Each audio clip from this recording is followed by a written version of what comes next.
Hey everyone, my name is Jessica and I'm here with Dr. Bacon for our weekly Breakfast with Bacon. And this whole month we've been talking about nutrition and just how powerful nutrition is. Yeah.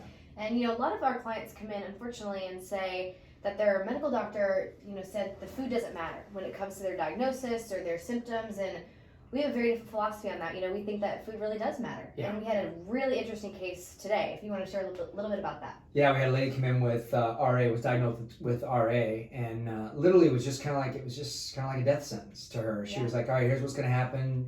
Life's going to be less of enjoyable, and we're going to start you on these medications. And to us, it's more about let's understand really this inflammatory burden that the body's under with the RA. And so what she was saying, it was brilliant how she said, listen, what's really been fun is here I am now, after doing nutrition, I'm taking 0 medications, I'm feeling amazing, and I can't believe it. Like, I don't know when it's going to end. Like, I love where I'm at. What we think is, even in the medical profession, they get an opportunity to do amazing stuff and help amazing things out. Yeah. But the problem is a lot of times if it's an inflammatory burden, then we really need to understand what's causing the inflammatory burden versus, and that's where food comes in.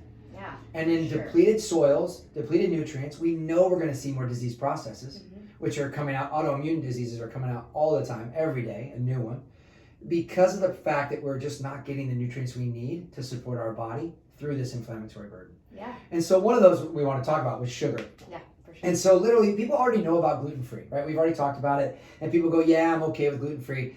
And we don't have to go too far down that rabbit hole. But literally, even if it's a carbohydrate that is gluten-free, it still turns to sugar, which is still going to cause an inflammatory burden. Right. And that's what we really want to do. Instead of giving this young lady who came in a drug to suppress inflammation, what they should have said was, listen, what foods are you putting in that could be causing your inflammation? Right. And what can we do to try to eliminate right away and support you with better nutrients to help you with the inflammatory burden? Well, what's so interesting is that we were going through our testing technique with her today, and I was asking about different symptoms, and she says, oh, I noticed that symptom when I eat sugar, or I noticed that symptom when I eat corn, and so she's really able to correlate when there's inflammation in her diet, then there's going to be inflammation in her symptoms and in her body. And that's great, because that's somebody who's really in tune. But when you've been diagnosed with something like this, you really hit the brakes, and you go, wait a minute, I've got to figure this out. Because otherwise, I'm going to be on this road for a long time and be taking these drugs and this medication. And that's really a testament to the people we get to see, too, and take care of. So, and for you guys all in the audience. So hopefully, you guys, it's just another little Breakfast with Bacon, and hopefully you guys appreciate this. If you like it, give us a thumbs up, share it with your friends.